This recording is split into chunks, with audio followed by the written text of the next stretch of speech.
So it's 2:30 now, and remember how I mentioned insomnia earlier? That seems to be happening now. Before this video, I was thinking about taking this off. It's my sleep mask, but I remembered that when I started this, I told myself I wanted it to be raw and I wanted it to be real, and I was trying to sleep just now, and I sleep with my sleep mask. So to kind of remind myself that this is real, I'm keeping it on, despite looking like a hot mess. But my brain keeps just going and going and going and just bombarding me with things that I want to talk about in these videos and things that I think are important for other people to know and raising awareness for cystic fibrosis, because there's just not enough. And I've gotten to thinking about it and like, what's the most important thing to realize about cystic fibrosis that a lot of people might not know, and that's that it's really complicated and no two cases of it are exactly the same. So it's a genetic mutation, and there are over 1,700 known mutations that exist right now.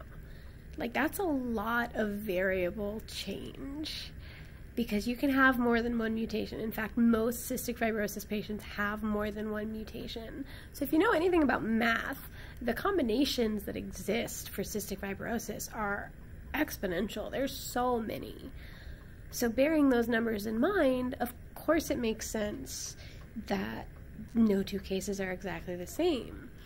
So the types and the severity of symptoms that people might have vary dramatically from person to person. For example, I was on the Cystic Fibrosis Foundation website, which everybody should check out if they want to know anything at all about cystic fibrosis. And I watched this video of another 25-year-old girl who has cystic fibrosis. And she was diagnosed at 6 months old. She's able to run, and she rides a bicycle, which helps clear her mind and make her feel more in control of her cystic fibrosis. She wasn't on oxygen. She wasn't looking down the barrel of lung transplant. And I can't say any of those things. Like I said earlier, I was diagnosed at 13 years old. I don't run. I can't ride a bike. I can barely walk sometimes because it just knocks the wind out of me. There are days when I can barely have a conversation because I can't breathe. I know it's hard to tell from these videos, but there are days. And on top of that, I'm very obviously on oxygen, and I've already talked about the fact that I'm trying to get a lung transplant. So just between the two of us, out of the 30,000 in the United States, just between the two of us, there's this world of difference. And I think that that's kind of bizarre and interesting. But it also makes connecting with people very difficult, because people tend to connect based on similarities, based on shared interests and shared thought processes and shared hardships. And when you have cystic fibrosis, there are a lot of things that you might be going through that other people with cystic fibrosis aren't, or other people without cystic fibrosis aren't. So it's hard to really find somebody who can really understand every aspect of what you're going through and really empathize with what you're doing and what you're feeling and what's going on, not only with your body, but with your mind. So it's again that I state that support systems are of paramount importance for people with cystic fibrosis, both with others who have the disease and others who don't.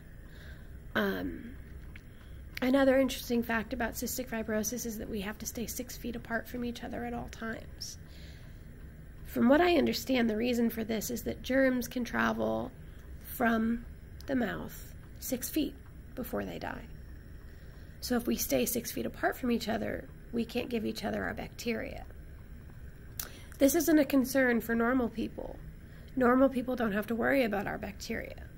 But other cystic fibrosis patients are at great risk for getting the bacteria that we grow in our lungs, because not everybody grows the same bacteria. I'm going to take this off now.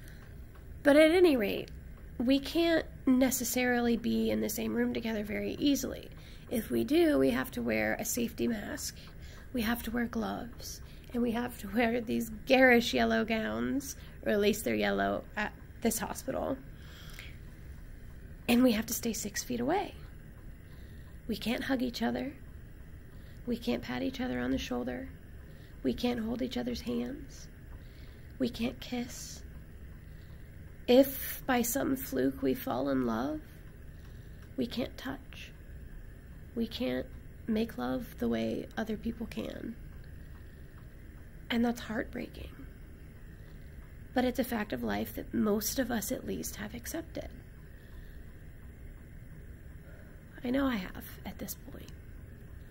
And I make it a point not to get too close. And that is the saddest part of all. That we feel like we have to put those restrictions on our friendships with other people dealing with this disease so that we don't get hurt when they die. And we don't get hurt that we can't have those human contacts that all of us crave with somebody we care so much about. I lost over 10 people to cystic fibrosis last year that I knew. I wasn't best friends with any of them, but I knew them well enough that each time my heart broke. And I'm going to be more careful about that from now on and try not to let it get to me as badly. But it's hard watching us kind of drop like flies throughout a year.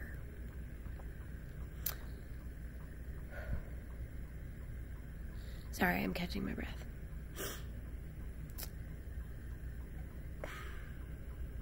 But yeah, so human touch is hard for us with other cystic fibrosis patients. However, we right now are living in an age where communicating with people isn't very hard to do. We have various social media outlets that we can go on to talk to people. We have text messaging, we can have phone calls, we can have video calls, we can do conference calls. All of these venues exist for us to get in touch with other people with cystic fibrosis and talk to them about their issues and our issues and find some common ground and find maybe a bunch of different people who together share the same problems that you have and get different perspectives on the same problem. And maybe find somebody who has a healthier or more positive attitude and have them explain to you how they got there with what they deal with. And sometimes it's hard to not look at somebody and be like, well, you don't have it as hard as I do. Your life wasn't as difficult as mine was. But you can't think that way. You can't let those sorts of thoughts rule your brain. What you have to look at is that their problems are just as valid as yours. And maybe they've learned something important that they can share with you that'll help you. I mean, just because they don't look as bad on paper as you do, that doesn't mean they haven't had legitimate problems that they've had to overcome that were very, very hard for them. And maybe they can impart some of that wisdom and knowledge onto you. And I say this because a lot of people with cystic fibrosis that I've met are worse off than I am. Objectively speaking, they're in a worse place than me. Whether it's because they're younger and as sick as I am, or it's because they're older and sicker than I am, or even younger and sicker than I am, which breaks my heart. It's just a case-to-case basis. But no matter what situation somebody else is in, most people can teach you something if you just listen. And I know that there are a lot of people with cystic fibrosis out there who need to learn better ways of coping with cystic fibrosis. It's hard. I know people who have turned to alcoholism. I know people who have turned to drugs. I know people who have turned to sex. I mean, I was somebody who turned to sex to cope with this. And that didn't go well for me. I felt awful while I was doing that. But it made me forget for a while who I was and what I dealt with on a daily basis. It was horrible for my mental health, but it made me feel sheltered from it all. But looking back, I wish I'd never done it. Although it did lead me to who I am today. I don't regret any decision I've ever made because it led to where I am today, which is a place I'm okay with. It's a place I even like most of the time. But I'm not trying to sit on my high horse here because it really sounds like I am. I just really, truly believe that people with cystic fibrosis can have a positive attitude on life.